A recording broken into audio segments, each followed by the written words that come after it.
When Samoans first began coming to the United States in the early 1900s, they were looking for a place to belong. They found home with family, and as those family circles grew, they found it again with their churches. Over time, as Samoans became part of life in America, many found themselves living between two cultures, connected to both, yet not fully at home in either. This place, Manuia, offers a place to land, a place to breathe, and a place to belong. Second Samoa is your home away from home. Suafa. Yeah. Ia o matu pala o a inga. Ia e pe o le mafuanga na e ua i le pule. Ina ia fesoswani tangata, fasa o loto tangata. Savalalo pipili, pupula matau tawaso. Fapela e ngafatia e Palamia New Zealand na uswafa le na o na faisan tautua along those lines. Then I think what the tau mo il tof. O le afifia fo ia rona ai ngai ia pia. O no se tautua ngola am fai ona ia faia. Ia pe o le curse night anga ta uma swafa sa mo. Do mo na swafa le Palamia New Zealand mai fafo ia. Tito lo la to bati le si paia enga. Ia, a tarsi e o whapena i si ni. E pe o le si lea o ngā o le baba o le. A ua pisa le manatu ma mawhai, o le tele foi o pāle mia mua o New Zealand, na whaamatai. Pe ua ngalo atua i tangata. Ia, a pe ua tupu lo le mea le la o koe whafola mai whala tuai. Kiki lo kasole. Pe ese pattern e. Pe, ia na. Ia. Ia, o le whai vale nā o le tustala o le tau mawhai e tusini mea me dia na ia whawhangu ia lau whai tau tusi ma fia fu e whai tau wala tu nuspe. So, o le sila ma tau punel tā taket o le maketi Savalalo. O le o ipo le waa. O le Manuia. Manuia, okay. Le waa so e reo. Ia, urua ne tau sanga taru an ngoi. E maali e fwere nā. Ia. Peo melo te popoleo le a whaina o le lititai ma le tai whale. Peo mea nā e le mawhai ana to reverse. Wafa peo o masa ia ile nā suau. Ia o te roa whaina uma ia fingota. Io e. Amu. It's take time e koe whalele ai mea o le nā tura o le sami. Wa o whalongolongo a misi whatala noanga whai o le media i Samoa. Matangata o le itu malo. E misi lana i ala la whanga i ana le tupu tōnu ai le whala lawe i o la tu ngātai whani. Io te whalongolongo a ma le alofa i nei tangata. E whapea le maua le isi tau tai le nā sa wha moe mea umalawa o lona ai ngai i o loa o le sami. Io e whapea o le whaiva o lona tamā. Na vai fo i o whai muri i ai o whai o i loa le lei ma le. Ia na soifua ni fo i leo ia whai. O le taife. Taife. Whai mai le emotional lasi ali i ma tau ma whaila na tala i le fesili ali. Mai o le ingi fe. O le i loa po fe a. O le vai atu lai ai e le na o le fe e la ua. O whale ngai na o le ngā te whale.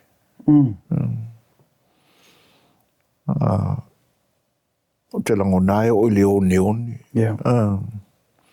O me e sa ili iai mea aia. Aia. Ia. O te lena o le awhianga ole. O le ngā te whale ma me o si o mi ai. Ina ua ngoto le mana wanui. Ia ma whalenga ina ia. Mea sa maruai le suahau na o raile. Pia o afianga na. Ioi. Talofa, olo o iei pe lava le mea le manatu e pese i e mawhai e le tupe o na fofo se whawhitauli i se teimi nei o le whawhitauli e tupupea. So I think afa pe whatufunga ina o tātou tangata i se whatufunganga e se mai nei lo le nā, rather than take a transactional approach i le mea. It's tauna wa ai i le relationship over years. O le totongi mo i lava le nā o le awhaina lea. Hawaii, o mena ono miliona, se fulu miliona e tātou tāla, that is nothing. Compared i le awhaina la leo, le tupulanga o le tau mafa le fioanga, ia me se fo i le tamau aingo o le tātou watunuu. So a whapea lava e nisi o whapea ina o na lātou whai o awhaina na. E o tauna sui le nā me totia. E mana ia le negotiate ina e marshal lease o pomui e sa whapae le US. I atolls ia le marshallese. E la lātou compact agreement. Me o le winga o le whengainga e la langa pea. Sa peta I 5 peta I 10 tausanga ona to asi foi le iei. E le se me ta o se 10 miliona paulea. E whana nau mai stupulanga o mau fo I mai ona o pomu ato kai a Amerika sa testi o e whapena fo I lavona ona tausia malo Amerika o ala lato nga sala le ana whai 5 tausanga taruai. Ia o la wha au pea le toninga. So nai man rotina so sani fo da tunu atupu mai se pe o ale le mai le vaveina I tupe mamoni ia toso pea. Ioi. Finau pea. Ole vainga le nā misi o lo ia. Ele na o tātou atunu o fo.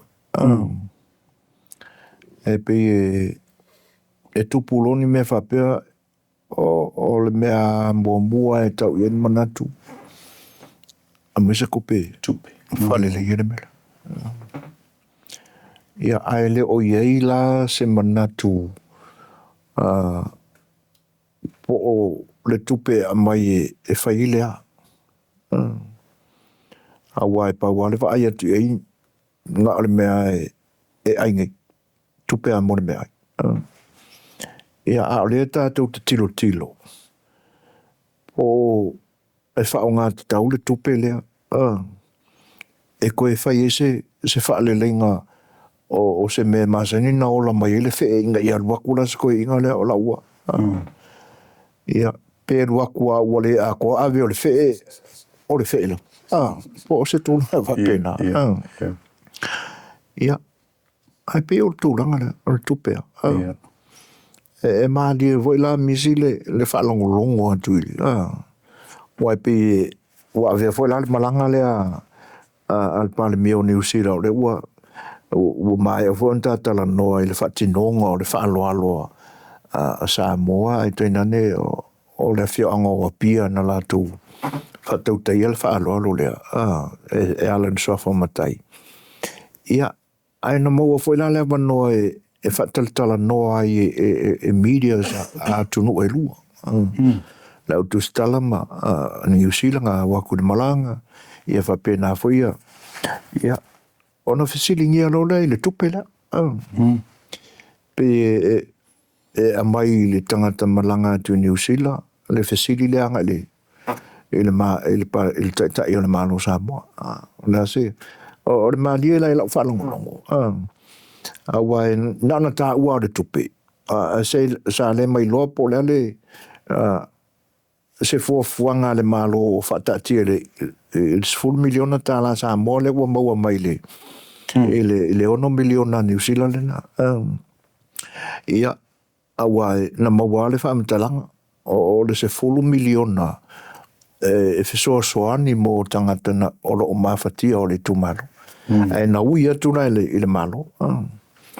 Ia, au na whaasa o role el pale mio Samoa ia ni whawhatala fo i o lo ma ua mai e lea kuskala New Zealand. I le whaongaina le malo Samoa le tupe. Ia nga whakora le i o le kupe alei. Le malua ma ua umanga wha ilfo fuanga a ia malana whainga malo fōure wa. E ave o mara tupe pe o le mena awala mai e New Zealand ave kangakanga kupuatwala. Ia mai la fuanga whainga malo tuai. O ka whapesole, whawhetai ua. Wa le tupu le mea. Wa e pe o le fuanga na ye whainga malo tuai. E uia no o sai lalo le te inga le wha malo le fast. Ia pe na ese aina. Ia ta ue le suafa o fia me. Ngofo i malanga minority government lenga. Ia ma whai fuanga. E 2 miliona e ave i le tumaro. Ia, ai le ropo a mea na malo la whaile, si 4 miliona. Ia, pe tūranga na, o la ua pa utonu ale fui niu i le lapa. I le whina ngalo New Zealand na mai i la tu 1 miliona le. Ai o mea la o lo o i tua atu o le wa, e le o i loa. O ni whatala noanga. Pe to e nisi tupe. Mō kangaka, o mawhatia, po ni tupe fo i e awala tu le malo. E whale le iailenga te whale. Antono, nisi nā mea sa tala noa i aita i tai o malo e lua. Ia ele o matua i manino le lei mai le nei taimi. O le siaf sil kele misi il tula, o le ala me la whaile wha. O le orua kausanga ma. E pela ka kiki e ai o, palai. Ia. O wai e whaale whasiri lo mao whau. Po ua moni ua mamā uma e se sua uma. E fuar wha o mi ngane koe mo se whe e sko inga le ua. So lai li kia e tane. E pe o nai. Ia, mal tam ta upu murmuri la na il market i Savalalo. Se whan mana i o. Nā fwoi wha moe mo le tatou tunu i Samoa. Ia. O porkalame whaawawa New Zealand. Ia. So soane ia tu motu tawatia al Pasifika. Ia. Ua mū nele maketi tuai sai Savalalo. Ia. Tu lo rafa. Se vai tau le afe lua afe sfuruano. Ia. Te mi tonu a le whenga malo tu lepa. Ia e. O te leo mai loa le la misi. Po le alef so ta ingo New Zealand. Ma pesa talo sanga le malo Samoa. Pe o uia i lalo porkalame o Sosoani a New Zealand. Ai pa wale mauti noa ua tupu mai. Nei wa si ina lima o New Zealand. O le ala tau avatua tupe e whaafou e le maketi. Ia. O le mena. Ele i manatu tila e pa o le a te whatu le maketi i le mena na i momo. Maketi le sa i Savalalo. Le lata i le sapi. Ia. O na ngā ioi lo leo tila e pa malana taupulenga i le nātemi. E ele no fuanga i nā i le pitonu ule nā o songi. O tua ane o le whale sa ia ofisa a le Westek. Ia. To te le whaana i tangata o le atunu sa no nofo ina. Mautu o la to ainga o la to whale. Mautu o whale sa. Te mantua ina si whaiwhi au sa wina o soti lona suafa. O le te mawhawhau lona whai. Ia e mau popo a mau tūle ka le siaina. Anei tangata. Sai e ma waipe o nofoanga na sa tuwai e tangata na lātou wa ia whatoanga le atunu i lalo porkalamen ngā le Westek. O ina sa whamautu e nei tangata uli. Mai Solomon. Solomona e ana watu ina. Ole manatu la tuila e pamalana administration. O nofoanga tonu ana o la whatua na market. Ia ai misteri o lopo le mele la whai i le. Ia ua umang ka penga ese le la pisi ina ua uma o na mū le whale. Ia ai ka kia i anga tūlanga whale. Ai pe o i le na. E tasi ala le a inga misina. Na matua mea na whaiwhina uama. Whatu esa. Ioi. O le a inga Solomona. Te mana tua le whaai o le autokuma. Sa tau hawhai pena o le autokuma. Ia, o le whanau lave o le whina o si ainga. E nā tau te le tupe paina. Ia. Whai ala whamsinonga e mālo ia le mālo. Al whanau lave o muso e le mālo e wawe na whaisenga ioinga. Ia ua uruola le ainga. Ua usu ngafa fo i o tātou tangata Samoa. E pei la o ngafa i o si au ainga lea. E pei o ila tau lea o le ua. Whamaupopo te.